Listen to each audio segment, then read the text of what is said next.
I'm Christina. I love that name. Christina? So your name's Audrey, right? Okay. How do you remember it? Because you told me your name. Hi. Okay, so I'm rolling these two balls into spheres or circles. And I want you to tell me if you think that they're the same size. Do you think they're the same? Do you think these two balls are the same size? Yes. Why do you think they're the same size? Because you made them in Play-Doh. I made them? Okay. So here, you can touch them, and what do you think they feel like? They feel like rough. They feel rough? Yeah. Alright. And so why do you think they have the same amount of Play-Doh in them? Because you made them. Because I made them? Yeah.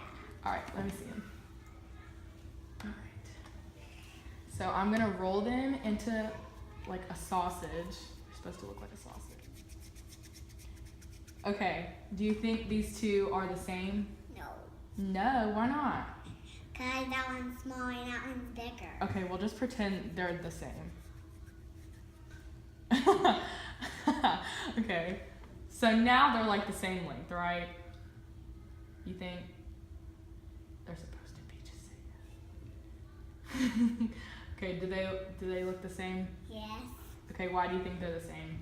Because you made them. Because I made them. So now we have this cup full of juice, and I'm gonna pour it into this cup that has a long stem on it.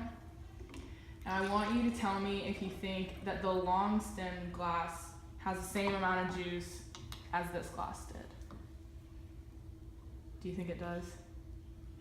How come? Because you poured it in there. Yeah, you're right. Okay, so if you were to choose a cup, which one would you choose? Like if I poured this back in here, if you could choose between the small cup and the big cup, which one would you choose? The big cup. How come? Because I wanted to choose it.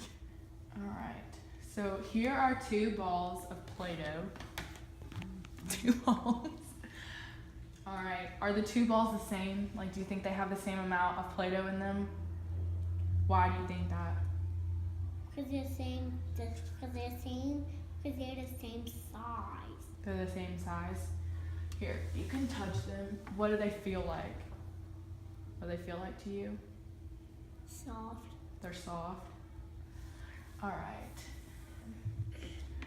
I'm going to show you these two that are rolled up that look like sausages. And do you think they have the same amount in them? How come? Because it has strawberries in it. Those have strawberries in them? Mhm. Okay. So, do you think they both have the equal amount of Play-Doh in them, these two? Alright, I'm gonna pour this juice in this long stemmed vase, and you're gonna tell me if you think it has the same amount in both. Does that make sense? Okay, so in this cup, there's juice. So I'm gonna pour it in this one.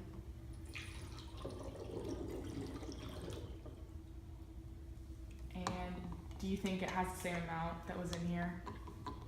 No? Why not? Because that one's empty and that one's almost full. But like, do you think that the juice was in there is the same amount that's in here? Like, are they equal amount? That you think that?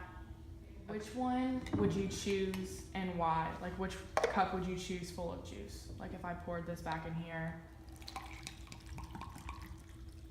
would you choose the long stemmed glass or the short glass? Why this one? How come? Like, why would you pick it? Because it's bigger than that one. Because it's bigger. After talking with the children and completing the experiment, I concluded that they did understand the conservation of matter, even the ones with silly answers for their reasonings. The first child, Audrey, who was in pre-K, said that the two balls of Play-Doh were the same because I had made them, and she said the same thing when I asked her about the rolls of sausage. I think that she said this because since I look so much older than her, she probably thought that I should know what I'm doing, and that I should at least know how to make two balls of Play-Doh the same size. So it's probably her first instinct to say yes to me. And Alan, who was in second grade, said that the two balls of Play-Doh were the same because they looked the same size. And Hunter, who was also in second grade, was acting silly, but he said the 2 rolls of sausage were the same size because they looked the same length. And then with pouring the fruit juice, Alan was a bit confused at first, but after I explained it a little bit better to him, he decided that it did have the same amount in both cups. And Audrey also said that it had the same amount in it, but she said it was because I had poured it in the cup. So to me, it seemed like all the children understood the conservation of matter. So this does prove that they developed this skill at about age 7. So thank you for watching. Here, you can feel them. What do they feel like? They feel like French fries. They feel like French fries.